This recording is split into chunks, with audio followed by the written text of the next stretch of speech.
حضرات یہ سوال تو اس وقت ہر بندے کی زبان پہ ہے، مگر اس میں بہت ساری روایات ہیں، جیسے حضرت نعیم بن حماد کی روایات ہیں، تو ہم سمجھتے ہیں کہ کیا ان کو ہم مستند مان کے آگے چلیں یا نہ چلیں۔ اس طرح ہم ہر وقت اس تلاش میں رہتے ہیں کہ قرآن حکیم میں یا حدیث رسول میں وہ کون سی احادیث ہیں جن پہ ہم یہ اعتبار کریں کہ یہ مسلسل ہیں، مشہور ہیں، مستند ترین ہیں۔ وہ حدیث کبھی غلط نہیں ہوتی، حتیٰ کہ آپ یوں سوچیں کہ جب افغانستان میں جنگ جاری تھی تو میں نے اتفاق سے ایک حدیث پڑھی کہ دجال ایک شہر سے گزرے گا تو ایک ہاتھ سے اس پہ روٹیاں پھینکے گا اور ایک ہاتھ سے اس پہ آگ برسائے گا۔ تو آپ یقین کرو کہ اس کے کچھ 2-4 دنوں بعد افغانستان سے خبر آئی کہ امریکن نے ایک شہر پہ روٹیاں پھینکی ہیں اور ساتھ ہی 1000 پاؤنڈرز بم بھی پھینکی ہیں۔ تو اتنی ایگزیکٹ یہ پوری ہوتی ہیں، ایسی جیسے کسی نے آنکھ سے دیکھ کے خبر دی ہو۔ اب جو حدیث ہم پوری نہیں ہو رہی، ہمیں اس پہ شبہ ہوتا ہے کہ اس کی روایت اور درایت میں کوئی نقص ہے یہ وہ۔ ابھی جو سوال آپ نے کیا ہے اس کی روح سے یہ زیادہ وقت لگتا نہیں ہے، ٹو بی ویری فرینک، اور کیونکہ کوئی طاقت ایسی نہیں ہے جو رک رہی ہے۔ مثلاً اب حوثیوں پہ بڑے بمباری ہونے کا بہت سیریس اندیشہ ہے،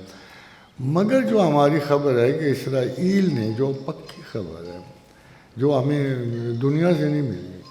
کہ اسرائیل نے آگے خروج کرنا ہے اور یہ جارڈن کی طرف سے گزرے گا اور مدینہ کی طرف بھی بڑھے گا، وہاں سے ایک سڑک نکلتی۔ اب یہ رستے کی جو رکاوٹیں ہیں جس میں 2 ملکوں نے روکا ہوا ہے، بظاہر یہ بہت بڑی رکاوٹیں ہیں، بٹ اتنی پاورفل نہیں ہیں جو اس کا رستہ روک سکے۔ اور عرب میں صرف ایک ترکی ہے جو probably will not continue fighting this kind of a battle۔ تو اس کو آگے جا کے اس ہزیمت کا شکار ہونا ہے جو اللہ کے رسول نے اس کے لیے کہی۔ نمبر 1۔ نمبر 2، یہ جو دجال اور اس میں اسرائیل کی تباہی میں تھوڑا فرق ہے۔ دجال کی نمود ہی اسرائیل کو بچانے کے لیے جو اس وقت ختم ہوگا، اسرائیل کا خاتمہ پہلے ہے اور دوسری لیول پہ دجال۔ نمبر 3 جو ہے کہ خراسان جتنا ہے نا جی، اس میں خالی پاکستان شامل نہیں ہے، لاہور تک کے ایریا ویسے بھی خراسان کا بارڈر تھا، اور پیچھے ٹرانساکشیانا ہے جسے ماورا النہر کہتے ہیں، اور دونوں میں تقسیم ایک نہر کی وجہ سے، جسے یہ بڑی مشہور ہے، آکسس تھا، ریور تھا، 2 دریا بستے ہیں، کو آکسس کہتے تھے، ایک سیون ہے، ایک جیہو ہے، ایک سیہو ہے۔ تو یہ دریائے جیہو کے اس پار سارا خراسان ہے اور اس پار جو ہے ٹرانساکشیانا۔ تو یہاں ہماری مین مسلم پاور جمع ہے،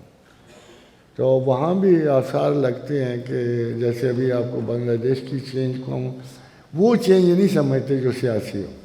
وی consider it a change for the end, اگلے آنے والے زمانوں کی چینج ہے۔ آج کے زمانے میں پولیٹیکلی واچنگ کچھ اور اسباب ہیں، مگر اوپر سے دیکھتے ہوئے یہ چینج وہ ہے جو بہت سارے مسلمانوں کو کسی بہت بڑے عالمی مقاصد کے لیے اکٹھا کرے گی۔ اس میں جو پاکستان کا رول ہے، آبویسلی بہت پہلے انہوں نے تاشقند تک بھی وہ کھولی، اوپر سے بڑے بے باک قسم کے مسلمان، چچنیا کے، پھر وہ سے ٹرکس ہیں جو مانگولز ہیں، یہ ساری فورس مرتب ہو رہی ہے۔ دیکھیں اب مہدی کے بارے میں ہمارے پاس بڑی روایتیں ہیں، شیعہ ہیں، سنی ہیں، مگر حیرت کی بات ہے کہ جو سب سے بڑے محدثین ہیں انہوں نے ان ناموں کو کوٹ نہیں کیا۔ یعنی مہدی تو دنیا میں ہر جگہ آتے ہیں، ہر قوم میں آتے ہیں، جس شخص نے بھی کسی قوم کو بھلا کیا وہ مہدی ہے، جس سے بھی سپہ سالار نے کوئی جنگ جیتی، مگر مسلمانوں کا مہدی ایک خاص ٹرم میں آتا ہے۔ اور اس سے پہلے 14 اہل بیت کے امامین نے مہدی بننے کی کوشش کی تھی، مگر وہ خدا نہ بس اللہ کی مرضی سے وہ شہادت کے رتبے تک پہنچ گئے، وہ بھی نہیں کامیاب ہوئے۔ ایک دو تو آپ کے انڈیا میں جونپور کے مہدی بڑے مشہور ہیں، انہوں نے بھی کی، مگر اس کو ٹائٹل مہدی کا جو ہے، ہم مہدی وہ سمجھتے ہیں جس کے ساتھ خدا ہو اور کوئی۔ وہی بات کہ جب حضرت موسیٰ کو بھیجا جا رہا تھا تو انہوں نے کہا میں ڈرتا ہوں ان سے، میں نے ان کا ایک قتل بھی کیا ہے تو میں بہت ڈرتا ہوں۔ اللہ نے کہا کہ ان اللہ، تمہیں پتہ نہیں میں تمہارے ساتھ ہوں، تو پھر تم کیوں ڈرتے ہو؟ تو وہ کامن بندہ ہو، کوئی نام بنے گا، اگر اللہ اس کے ساتھ ہے تو وہ مہدی بھی مہدی۔ اسی طرح بخاری نے یہ جو جملہ لکھا ہے کہ زمانہ آخر میں مسلمانوں کے گروہ کا سردار ایک نیک مسلمان ہوگا، یہ ہے مہدی کی ڈیفینیشن۔ اس کا نام نہیں دیا انہوں نے، مسلم نے نام نہیں دیا، باقی جگہ محمد بن عبداللہ سارے نام آئے ہیں کہ ان کے باپ کا نام یہ ہوگا، بٹ دس از ناٹ، یہاں آ کے ایک آتھینٹیکیشن ختم ہو جاتی ہے۔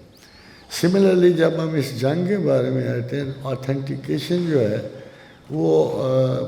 کتاب الفتن پہ نہیں آتی بلکہ کتاب الحدیث سے آپ دیکھتے ہیں تو ایک سمپل سی روٹ ہے جس پہ اس نے آنا ہے، ہر قیمت پہ آنا ہے۔ وہ روٹ ادھر سے نکلتی ہے، پھر اس نے